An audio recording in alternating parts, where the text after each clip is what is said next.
हाँ जी, screen show हो रही है सबको।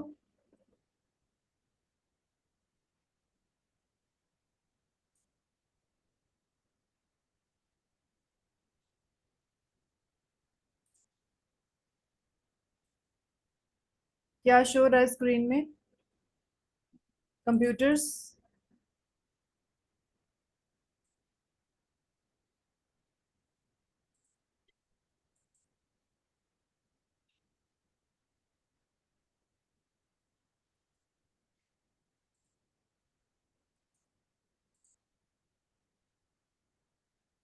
Let me know screen is visible और नॉट।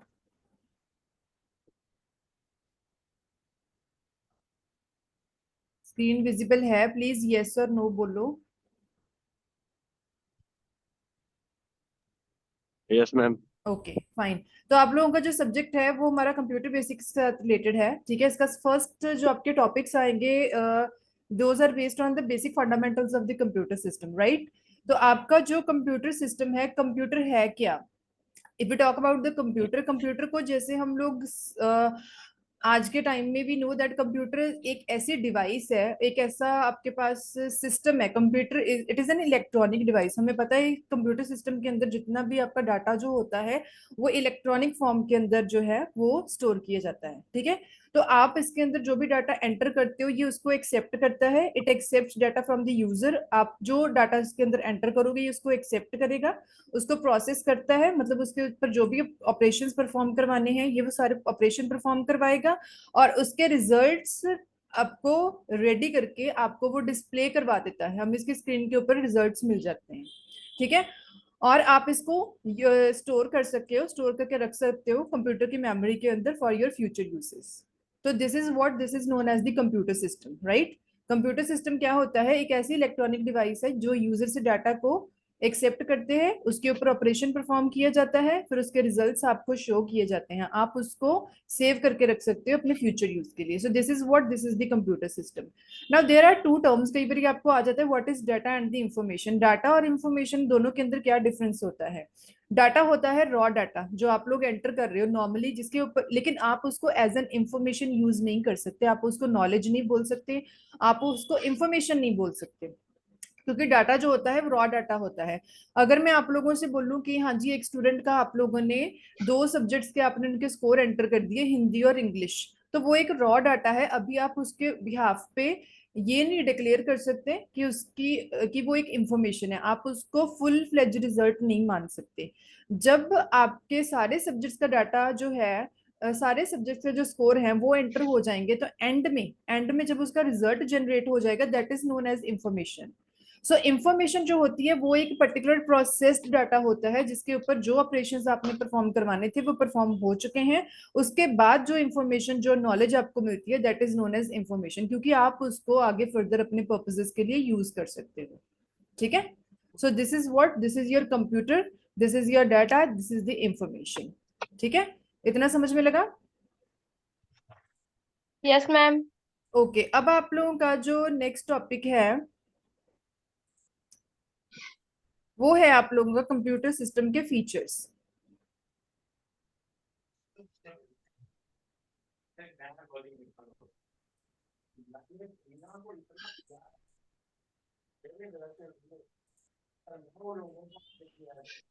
हाँ जी, नेक्स्ट आपका टॉपिक आता है that is known as features और the characteristics of computer system.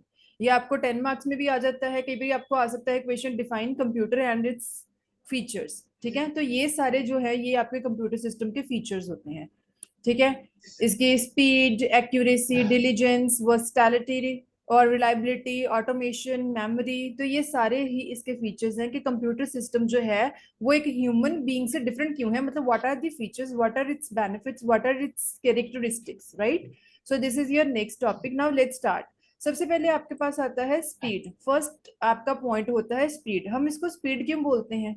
क्योंकि जो कंप्यूटर सिस्टम है, if we talk about computer system, तो कंप्यूटर सिस्टम हमसे बहुत ज्यादा स्पीडली काम को परफॉर्म करता है।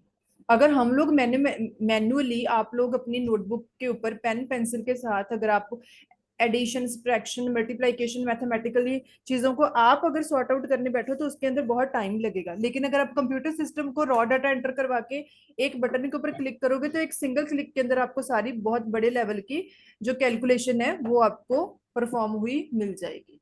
सो इसका जो स्पीड है वो एक सबसे पहला इसका फीचर आता है, it is much higher speed accuracy compare to the human.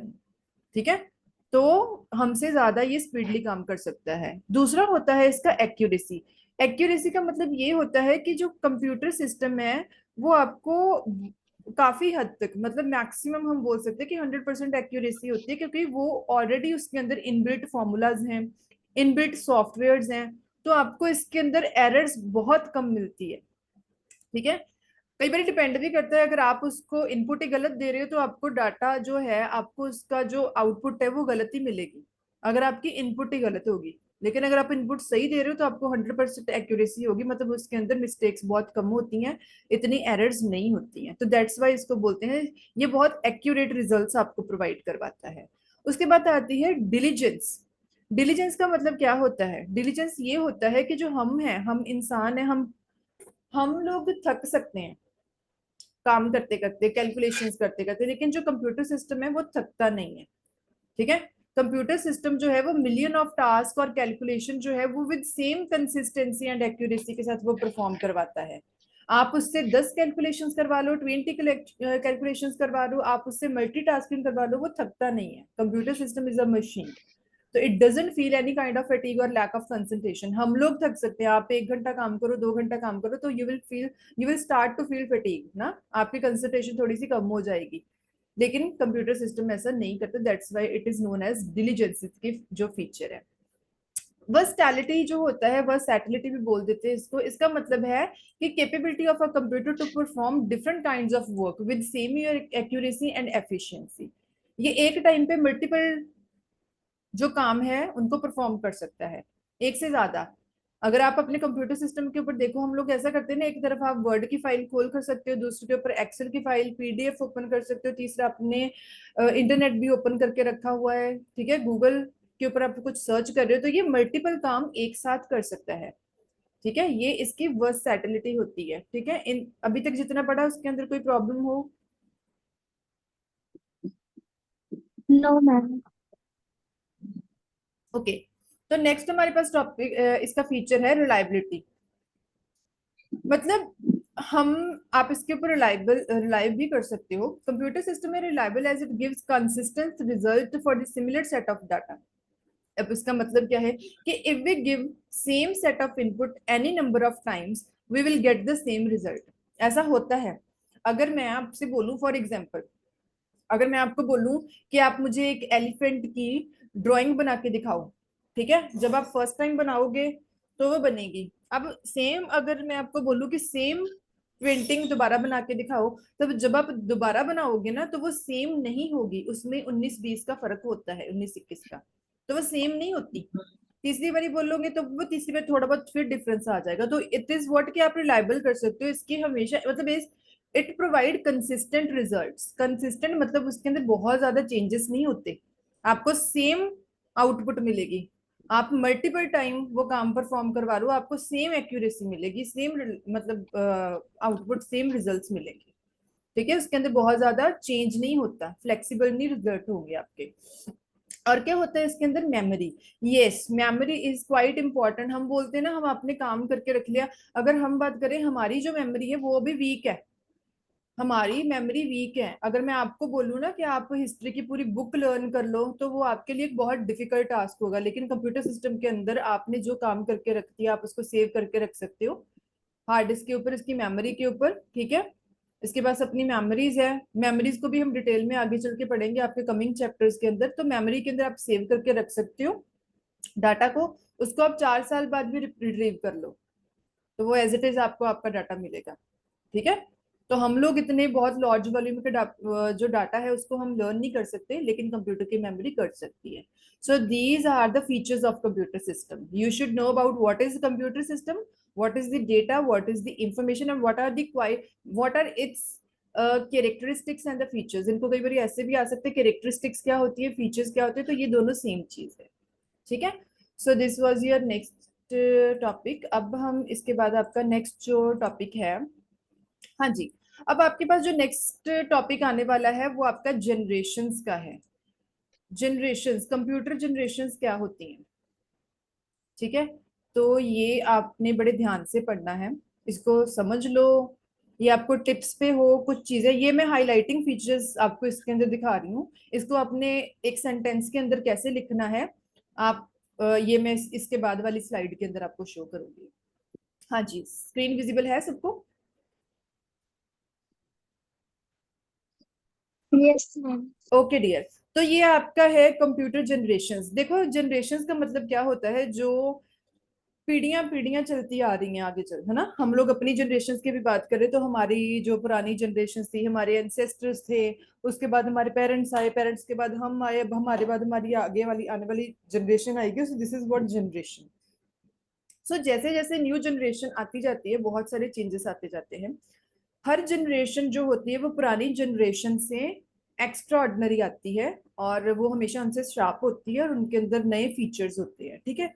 So similarly जो कंप्यूटर सिस्टम है इसकी भी 5 जनरेशंस हैं आपके पास। आपको पता भी होगा बहुत सारी चीजें जो आप डेली लाइफ में सुनते होगे, लेकिन उनको एक सेंटेंस के अंदर फ्रेम कैसे करना है, दो you will get to know today, okay. तो कंप्यूटर की हमारे पास टोटल 5 जनरेशन है अभी तक। जो हमारी अब चल रही है that is the 5th generation, right.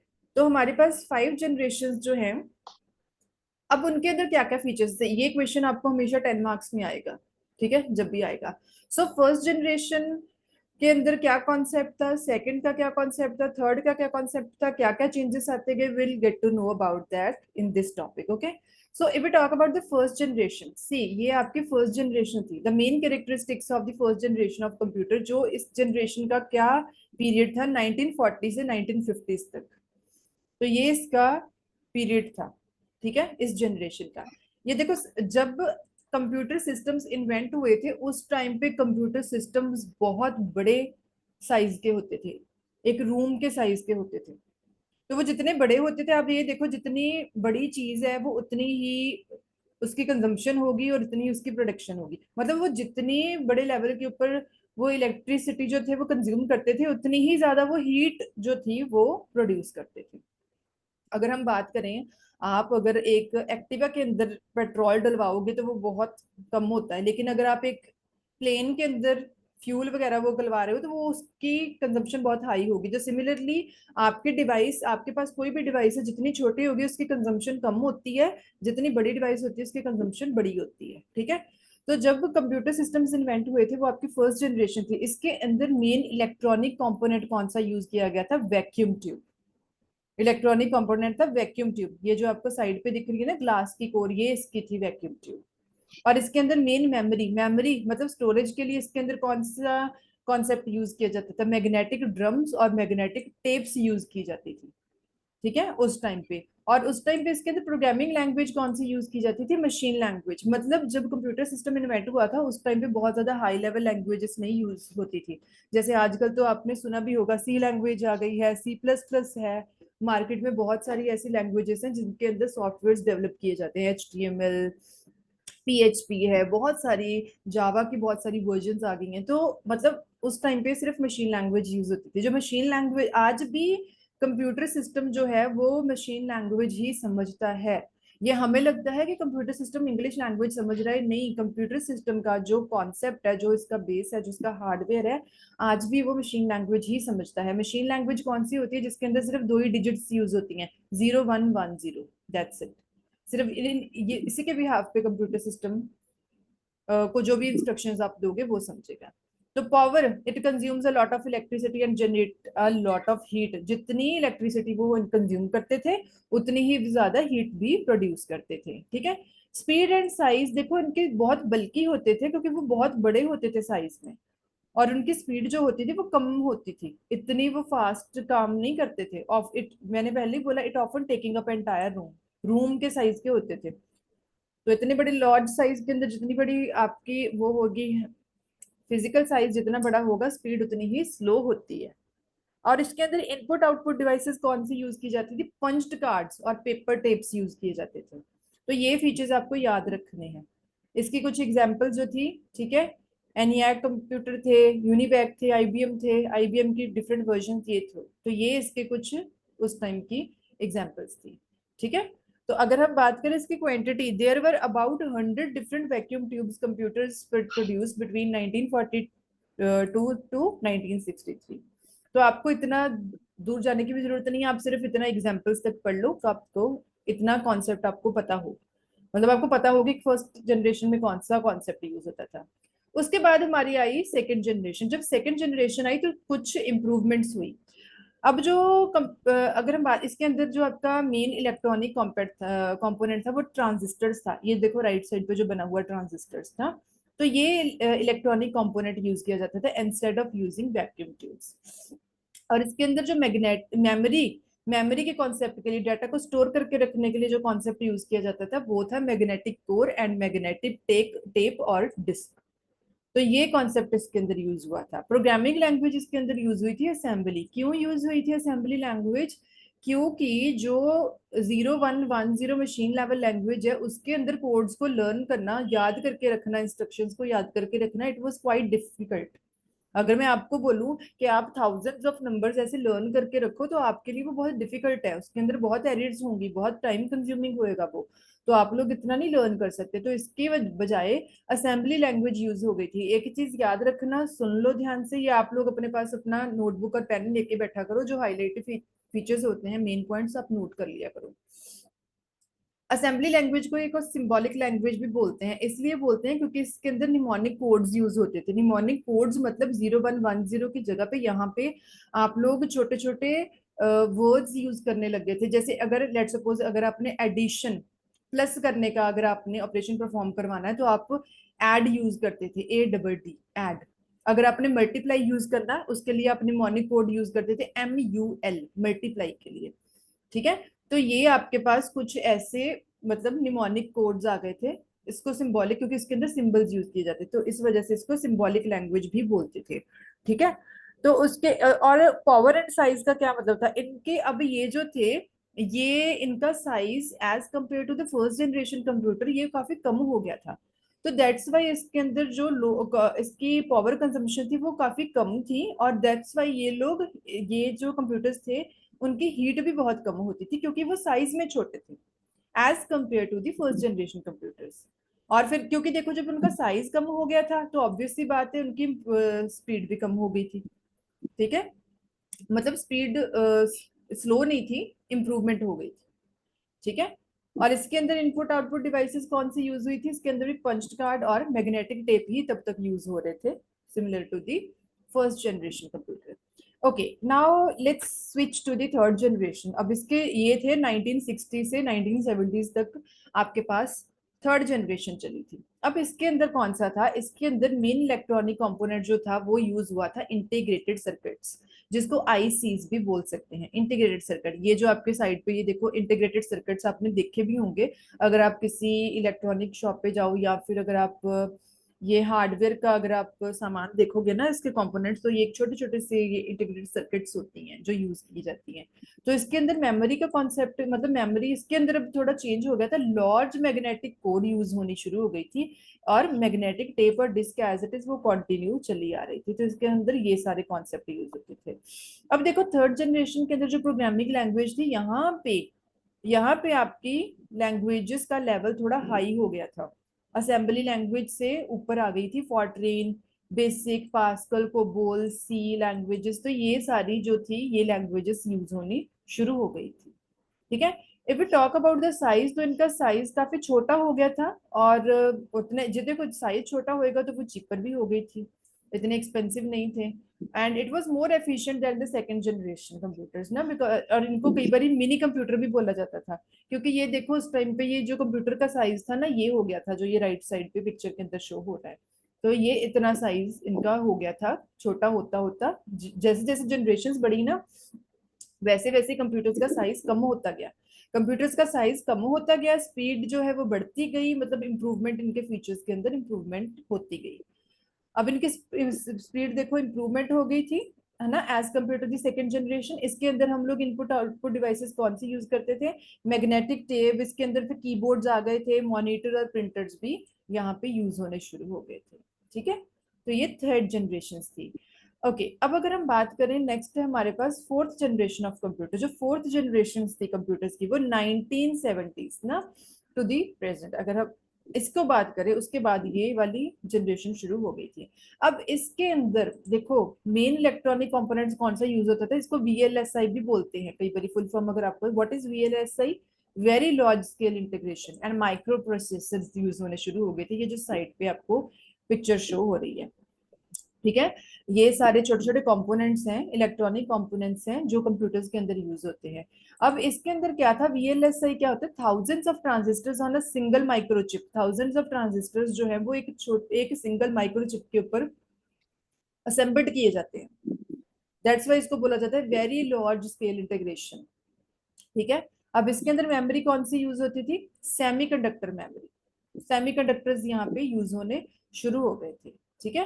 तो ये आपके पास दो तरीके की मेमोरी होती है, रैम एंड रोम। ये आपको ना उसके अंदर पढ़ाएंगे जो आपका मेमोरीज वाला चैप्टर आएगा, उसके अंदर डिटेल में आपका मेमोरीज का थर्ड चैप्टर है, उसके अंदर आपको मतलब थॉरोली ये बताया जाएगा कि क्या होता है, व्हाट इज रैम एंड रोम। इसका एक बेसिक कॉन्सेप्ट बताती हूँ। रैम जो होती है वो एक ऐसी होती है, इसको बोलते हैं random assess memory. Random assess मतलब अगर आपको अपने कंप्यूटर सिस्टम में अंदर या फिर मेमोरी के अंदर ना जो भी आपको डाटा आपको चाहिए ना, आपको सीक्वेंशियली चलने की जरूरत नहीं है, आप रैंडमली उस डाटा को सर्च कर सकते हो। लेट सपोज अगर मैं बोलूँ 1 2 3 4 5 6 7 8 9 10, इनमें से अगर आपको 6 नंबर वाला रिकॉर्ड आपको असेस करना है तो आप नॉर्मली 6 नंबर को डायरेक्टली फेच कर सकते हो, उसको बोलते हैं रैम, रैंडम असेस मेमोरी, ठीक है। और इसके अंदर आपका इसको ऑलरेडी बोलते हैं volatile, its contents are lost when the computer is turned off. लेकिन ये टेम्परेरी होती है, मतलब कि अगर कंप्यूटर सिस्टम चलते चलते लेट्स सपोज स्विच ऑफ हो जाए, लाइट चली जाए, तो इसके जो रैम के जो कंटेंट होते हैं वो डिलीट हो जाते हैं, डाटा आपका सेव नहीं होता, ठीक है। तो दैट्स वाई इसको बोला जाता है वॉलेटाइल। जो नॉन वॉलेटाइल होती है वो अलग होती है। नॉन वॉलेटाइल होती है जहां पे लाइट चली भी जाए, कंप्यूटर सिस्टम टर्न ऑफ हो जाए, लेकिन आपकी जो मेमोरी के ऊपर जो कंटेंट रहते हैं वो सेम रहते हैं। So read only memory. अब नेक्स्ट है आपके पास रैम। ये आपको आ भी सकता है, define RAM and ROM. ROM होती है रीड ओनली मेमोरी। ये it is a type of data storage used in computer that permanently stores the data and programs. तो ये एक ऐसी है जिसको हमने अभी बोला नॉन वॉलेटाइल। नॉन वॉलेटाइल मतलब कि इसके ऊपर डाटा आपका परमानेंटली स्टोर्ड रहता है, ठीक है। लेकिन इसके अंदर आप बात डाटा को बहुत ज्यादा ऑल्टर नहीं कर सकते। ये सारा आपको कॉन्सेप्ट जो है वो आपको डिटेल्स में पढ़ाया जाएगा नेक्स्ट चैप्टर्स के अंदर। अच्छा, अब हमारी जो ये वाली जनरेशन थी इसके अंदर प्रोग्रामिंग लैंग्वेजेस कौन सी यूज होनी शुरू हो गई थी, ये हाई लेवल लैंग्वेजेस यहाँ पे आ गई थी। पाइथन, सी शार्प, जावा, जावा स्क्रिप्ट आप लोगों ने सुनी भी होगी ये सारी लैंग्वेजेस। तो यहाँ पे इन लैंग्वेजेस की जो थी वो स्टार्टिंग हो चुकी थी, ठीक है। सो इसके साइज जो थे वो क्या था, स्मॉल हो गया था। ये पहले से भी छोटे हो गए थे साइज में और चीपर भी हो गए थे और काफी एफिशिएंट भी हो गए थे लास्ट जनरेशन। तो जैसे जैसे जनरेशन बढ़ती जाती है वैसे वैसे आपके फीचर्स थे वो इम्प्रूव होते जाते हैं। तो इसकी जो स्पीड थी वो भी काफी इम्प्रूव हो गई थी, ठीक है। और इसके अंदर इनपुट आउटपुट डिवाइसेस हम लोग जो यूज करते हैं, keyboard, pointing devices, optical scanning, monitors, printers, तो ये सारे इसके अंदर यूज होने शुरू हो गए थे। और यहाँ पे नेटवर्क की भी इमरजेंसी हो गई थी। तो अ ग्रुप ऑफ टू और मोर कंप्यूटर सिस्टम लिंक्ड टुगेदर, मतलब यहाँ पे इंटरनेट के नेटवर्क की हेल्प से जो कंप्यूटर्स थे उनको आपस में कनेक्ट किया जा सकता था। अगर आपके पास कंप्यूटर सिस्टम हो लेकिन आपके पास इंटरनेट ना हो, नेटवर्क वर्क ना करे, तो you will not be able to link with the other devices ना present at the same moment, right. तो अगर आपके पास इंटरनेट है तभी आप लोग कनेक्टिविटी कर सकते हो। सो ये हमारी फोर्थ जनरेशन थी। तो यहाँ पे ये ऐसे आपके कंप्यूटर्स का जो था साइज हो गया था। अब उसके बाद हमारे पास आती है फिफ्थ जनरेशन। फिफ्थ जनरेशन जो है अब जो प्रेजेंट टाइम की जो हमारे पास चल रही है that is known as the fifth generation, right. अब जो हमारे पास चल रही है ना ये भी फिफ्थ जनरेशन है। हम लोग फिफ्थ जनरेशन में है कंप्यूटर सिस्टम्स की। तो यहाँ पे मेन इलेक्ट्रॉनिक जो कंपोनेंट है वो that is based on artificial intelligence. Artificial intelligence क्या होती है, what do you know about artificial intelligence, AI क्या होती है आर्टिफिशियल इंटेलिजेंस, अगर मैं किसी से पूछूं कौन बता सकता है कि एआई क्या होती है?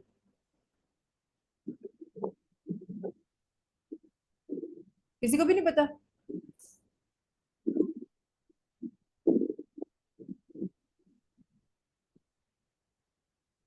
आर्टिफिशियल इंटेलिजेंस होती है जो इंटेलिजेंसी है तो है, लेकिन वो आर्टिफिशियल है, नेचुरल नहीं है। हम लोग बोले जो हमारे अंदर इंटेलिजेंस है वो नेचुरल है, वो मैनमेड नहीं है, हमें भगवान की तरफ से आईक्यू लेवल मिला हुआ है। हमें नेचुरली हमारे पास अपना दिमाग है, हम अपने दिमाग से सोच सकते हैं। आर्टिफिशियल इंटेलिजेंस वो होती है जो मशीनों में डाली जाती है, ठीक है, इनके अंदर। अब अगर हम बात करें जो कंप्यूटर सिस्टम है ना, वो भी है तो इंटेलिजेंट है, लेकिन कंप्यूटर सिस्टम को इंसान ने बनाया है, कंप्यूटर सिस्टम ने इंसान को नहीं बनाया। ठीक है, तो इन जो सॉफ्टवेयर्स वर्क करते हैं, हम लोग बोलते हैं यार इसने ये ऐसी आउटपुट दे दी, ऐसे दे दी, कैसे दे दी, लेकिन इनके अंदर आर्टिफिशियल इंटेलिजेंस होती है। इसकी सबसे बड़ी एग्जांपल होती है एआई की, रोबोटिक्स। जो रोबोट्स होते हैं ना, पहले पहले रोबोट्स होते हैं, इनको यूज किया जाता था फ्यूचर बताने के लिए। सब लोग बोलते थे ये फ्यूचर बताता है, ऐसे करता है, वो ऐसा कुछ नहीं होता। इसकी इंटेलिजेंस होती है, वो आपको इसके अंदर कमांड को ना इंस्ट्रक्शंस फेड की गई होती है, सॉफ्टवेयर्स होते हैं इसके अंदर जिसके बिहाफ पे वो काम करता है, कंप्यूटर सिस्टम रोबोटिक्स। तो आप उसको जो क्वेश्चन पूछोगे उसके रिस्पेक्टिवली वो आपको आंसर कर देता है। सो उसको बोला जाता है आर्टिफिशियल इंटेलिजेंस। उसका अगर सॉफ्टवेयर काम करना बंद कर दे, कोई फॉल्ट आ जाए उसके अंदर, वो काम करना बंद कर देगा, वो आपके क्वेश्चंस के आंसर करना बंद कर देगा।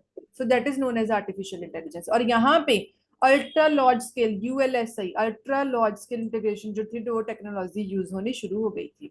ठीक है, अल्ट्रा लार्ज स्केल क्या होती है, यहाँ पे millions of transistors are used on a single microchip. तो दैट्स वाई इसको बोला जाता है अल्ट्रा, बहुत बड़ा। ठीक है, पैरेलल प्रोसेसिंग भी यूज हो गया था, मतलब टू और more microprocessors to run the task simultaneously. ठीक है, पैरेलल प्रोसेसिंग भी हो जाती है, मतलब एक से ज्यादा आप माइक्रो प्रोसेसर्स को यूज कर सकते हो, जहाँ पे टास्क जो हो वो सेम टाइम पे रन होते रहते हैं। और यहाँ पे आपकी लैंग्वेज कौन सी यूज हो गई थी, they understand the natural language, that is human language. AI की वजह से बोला गया, आप उसको बोलते हो ना, कई बार कुछ ऐसे सॉफ्टवेयर हैं, आप उसको कुछ भी अपनी लैंग्वेज में बोलो तो वो आपकी लैंग्वेज को एक्सेप्ट करता है, यूज करता है, वो समझता है। दैट्स वाई बोलते हैं कि understand the natural languages. Power है, they consume less power and generates less heat. आजकल के टाइम में अगर आप देखो, अब तो बहुत लाइट वेट डिवाइसेस आ गई हैं, बहुत लाइट वेट। आजकल के लैपटॉप, अगर पुराने लैपटॉप्स की बात करें ना, तो वो लैपटॉप्स हैवी होते थे, कंप्यूटर सिस्टम्स हैवी होते थे, अब तो बहुत लाइट वेट डिवाइसेस हैं। तो वो उतनी ही लेस पावर वो कंज्यूम करते हैं, उतनी लेस हीट उनकी जनरेट होती है। Speed remarkably, yes it is improved a lot. आजकल की जो हमारी डिवाइसेस है उनकी स्पीड बहुत इंप्रूव हो चुकी है। साइज भी, दे आर पोर्टेबल। लैपटॉप से पोर्टेबल का मतलब ये होता है ऐसी चीजें जिसको आप एक लोकेशन से उठा के दूसरी लोकेशन के ऊपर लेके जा सकते हो। कंप्यूटर सिस्टम्स को आप डेली डेली नहीं उठा के लेके आ सकते। लैपटॉप्स हैं हमारे पास, पोर्टेबल डिवाइसेस हैं, they are small in size. we have laptops, we have tabs, we have notebooks, we have mobile phones. Now we can easily means pick them up along with us, right? And we can easily move them from one location to another. So that's why they are known as the portable devices. Okay, input output devices आजकल हमारे पास, देखो input output devices बहुत अच्छी अच्छी आ गई हैं, बहुत improved facilities हैं हमारे पास। कीबोर्ड है, मॉनिटर है, माउस है, ट्रैक पैड है, टच स्क्रीन है, हमारे पास पेन आ गए हैं, स्पीच इनपुट आ गया है। आप बोलते हो ना तो हमें रिकॉग्नाइज किया जाता है। हाँ, आजकल ऐसे होता है ना कि बहुत सारी ऐसी जगह होती है जहाँ पे कुछ बोल, आप बोलो, आपकी वॉइस जो है वो रिकॉग्नाइज की जाती है। That is known as speech input. ठीक है, आपकी आवाज आवाज से भी स्कैन किया जाता है।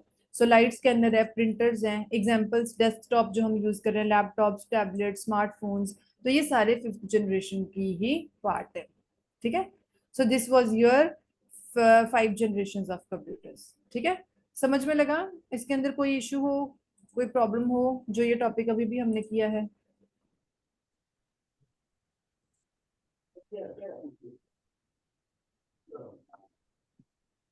ओके, आपकी मीटिंग जो है that is going to end within 4 minutes. I am going to share the link again. Okay, please join again everyone.